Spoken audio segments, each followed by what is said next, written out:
আমার financial adviser CMO দ্বিবেদী, Alapan Bandyopadhyay ex chief secretary এবং সিএমওর adviser, Rajeev Kumar DG West Bengal police, DM Sumit Ghosh, Koteswar, Siddhinath, Gyanman সহ সঞ্জয় বাঞ্চাল, পিএইচি থেকে শুরু করে সকলে, সুরিন্দা গুপ্ত থেকে শুরু করে সকলে এখানে উপস্থিত আছেন।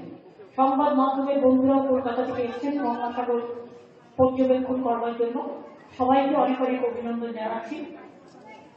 এই মাসটা তো মকর সংক্রান্তির মধ্যে একদিকে যেমন মেলা চলে, তেমনি পিঠে পুলির উৎসব চলে, নানা রকম উৎসব হয়।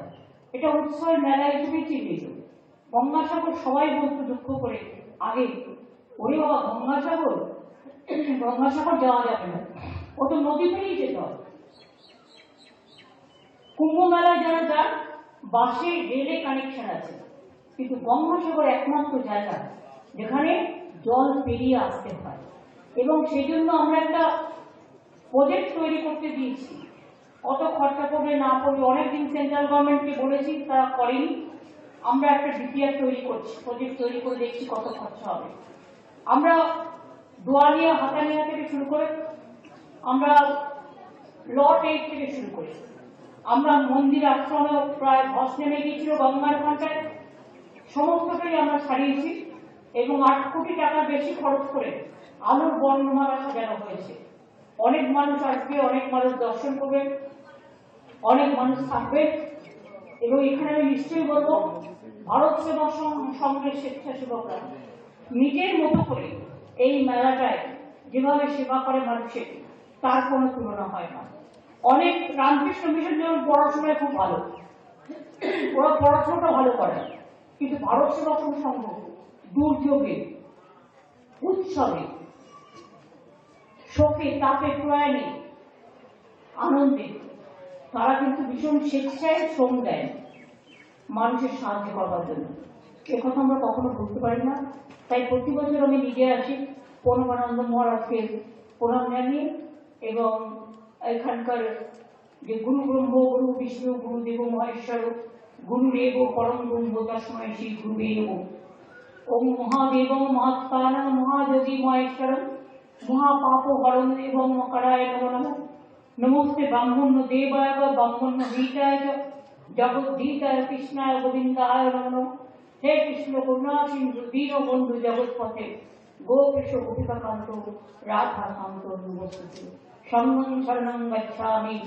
ভারত সেবক সঙ্গে সকলকে আমার প্রণাম জানাই। আমার সাথে বঙ্কিম হাজরা দীর্ঘদিন ধরে আছে এবং তিনি সাগরের প্রাণপুরুষ বলতে পারেন। জেলা পরিষদের সভাধিপতি রিনাও আছেন আমাদের। আমি দীর্ঘদিন চিনি এখানকার জেলা পরিষদের যে সহসভাপতি আমাদের সীমন্ত, ওখানে আমি দেখেছিলাম যখন সেই প্রথম আইলার ঝড় হয়েছিল। আমি নর্থ বেঙ্গলে ছিলাম, ওখান থেকে চলে এসেছিলাম সাগরে, এবং কিভাবে এসেছিলাম সে ভগবানই জানে। এবং সীমন্ত তখন আমাকে আইলা বিকশিত গ্রামগুলো আমাকে পুরো ঘুরে ঘুরে দেখিয়েছিল। আমি সেই দিন থেকে ওকে চিনি, ও খুব যোগ্য প্রশাসক। আমার অনেক শুভকামনা থাকবে, অনেক শুভনন্দন থাকবে আপনাদের সকলের জন্য। গঙ্গাসাগর মেলা গঙ্গার পবিত্র জলে মানুষকে পবিত্র করুন, মানুষকে মানবিক করুন, মানুষকে মানসিকভাবে সব রোগ মুক্তি করুন, শারীরিকভাবে রোগ মুক্তি করুন। প্রতি পরিবারের কল্যাণ কামনা করি, মামাটি মানুষের কল্যাণ কামনা করি। সবাইকে বলি ভালো থাকবেন, সুস্থ থাকবেন। অনেক ধন্যবাদ।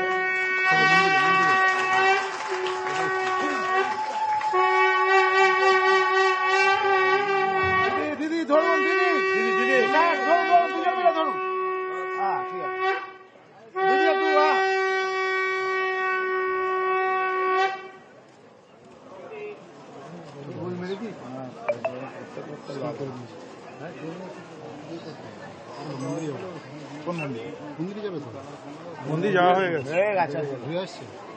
ও মন্দিরে ঢুকে কোন ছবি পাওয়া যাচ্ছে না। প্রশ্ন আছে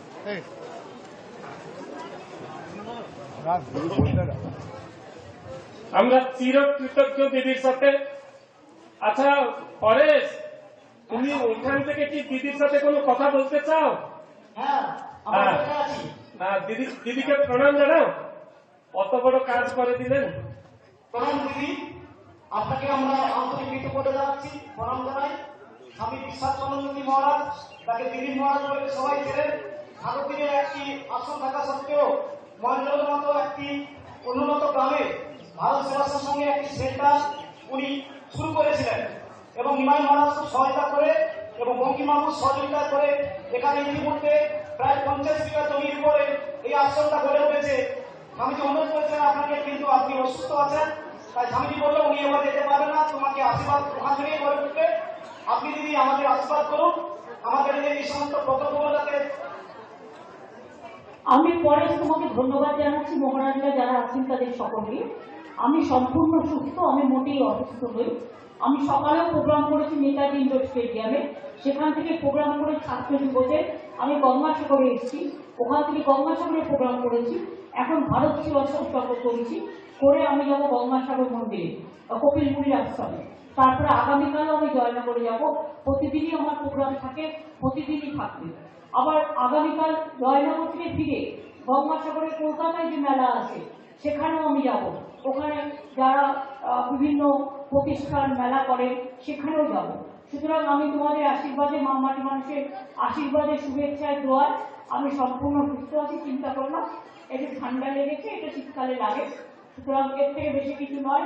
আসলে ধুলোয় আমার অ্যালার্জি আছে, এখানে প্রচন্ড ধুলো ছিল, সেজন্য একটু অ্যালার্জি আছে, তো কোনো ব্যাপার নয়। ধুলো আমাদের মানুষকে শক্তি যোগায়।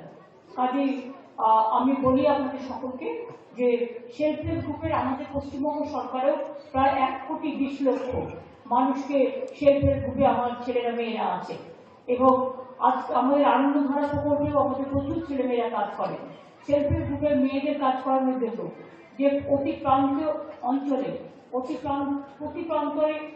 প্রান্তিক অঞ্চলে যে কাজ আপনারা করলেন আমার বোনেদের জন্য, তার জন্য আপনাদের অনেক ধন্যবাদ প্রাপ্য, অনেক শুভনন্দন, অনেক অভিনন্দন, অনেক ধন্যনন্দন। ভালো থাকুন, ধন্যবাদ আপনারা।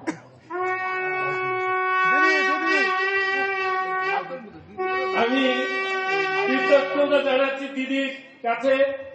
প্রতি বছর ন্যায় এবছরে এসে উনি যে ঐশ্বরিক শক্তি আমাদের প্রদান করেছেন, যাদের সর্বভূতেষু মাতৃরূপেণ সংস্থিতা, নমস্তস্মৈ নমস্তস্মৈ নমস্তস্মৈ নমঃ নমঃ।